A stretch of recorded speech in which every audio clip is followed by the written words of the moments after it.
Yeah, so the project, obviously, it's called Beach Slice. So when I was preparing it, I'm always a bit nervous, obviously, presenting my projects to peers. So we're generally, obviously, we do a lot of presentations to clients, and then we obviously usually ask, so, do you know how a project works? It's got sort of, a few different stages.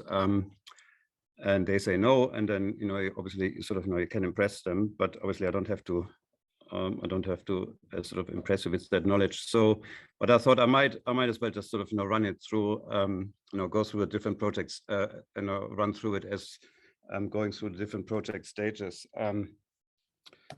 So generally also, obviously, I do tell the clients that the project stages overlap, which you will find, and I left out town planning and documentation because obviously we only got 8 minutes. So just a few things, the little captions on the bottom right, that came up when I put a PowerPoint presentation together. It comes up with a suggestion how to label that slide. So I found some of them quite entertaining, so I just left them there. And it usually comes with a comment on the suggestion, and some comments were being inserted with low confidence. So I'm not quite sure what that means. So anyway, so they're the clients. There are a couple sort of, got a big property in Shoreham, sort of have been, sort of environmentalists, very, very ESG focused, sort of, came to us for that reason.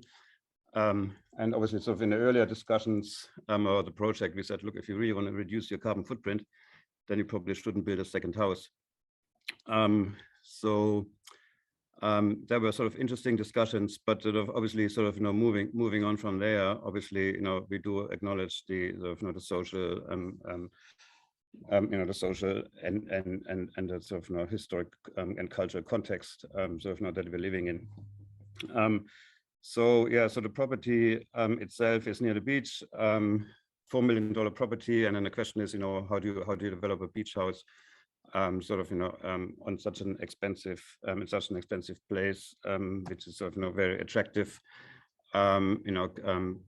Obviously, sort of not far from the beach, walking distance to the beach, 90 kilometers, sort of south of Melbourne, in a sort of quite a sort of bushy sort of area.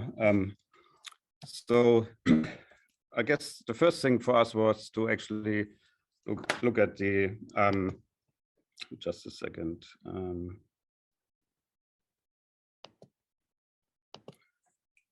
Sort of, essentially look at the, look at the functionality of the building, so it's essentially, it has sort of, two directions. One is sort of, Melbourne this way, and then the beach that way. So you arrive from Melbourne here, and then you arrive from the beach, sort of, from the other side. So we decided to obviously, slice it into two parts and make this section a communal area, and then the next, the other side, a private space. So, so when we elevate the building, obviously, we extrude the walls.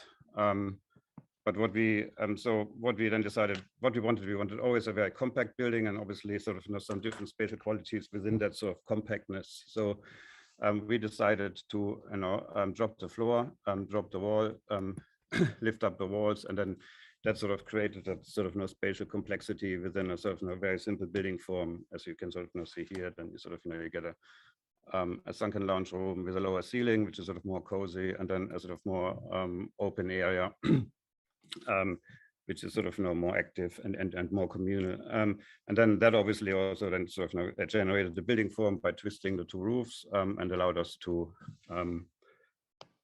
then sort of add a veranda.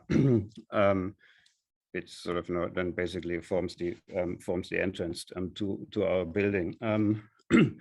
External walls, obviously, external walls, insulated.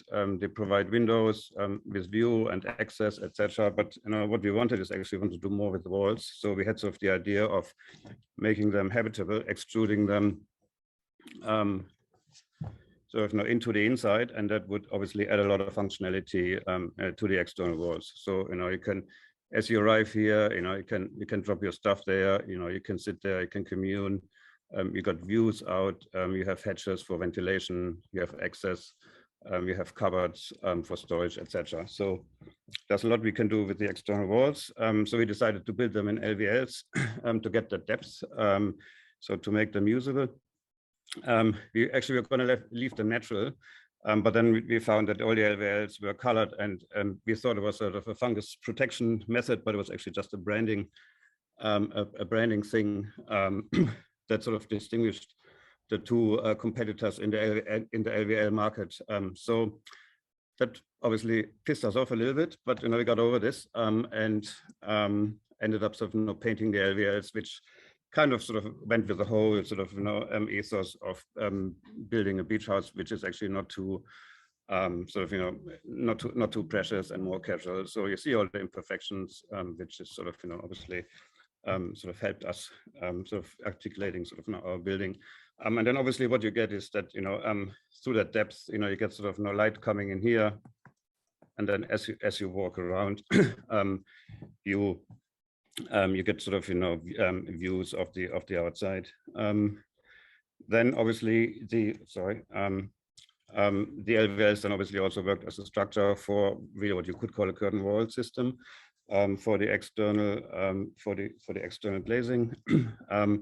And then in addition to control sort of thermal performance, curate views, sort of insulated building fabric, we then obviously reduced and sort of the glazing within that sort of system, which then obviously provides the identity of the creates the identity of the building, and obviously sort of those sort of nice shading effects and sort of complexity, visual complexity, sort of as you walk through the space.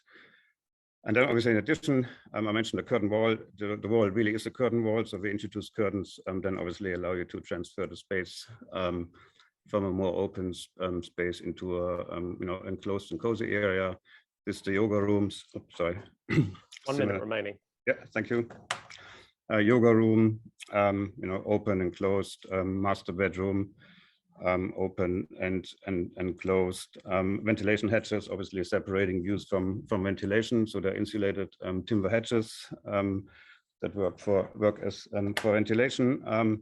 And then there's the post-construction phase, and everybody is happy. So, and that's my short presentation. So it's quite interesting. Then when I put the last slide in, the suggestion sort of came up, a house with trees around it, and I thought, yeah, that's probably a good description of my project. So thank you.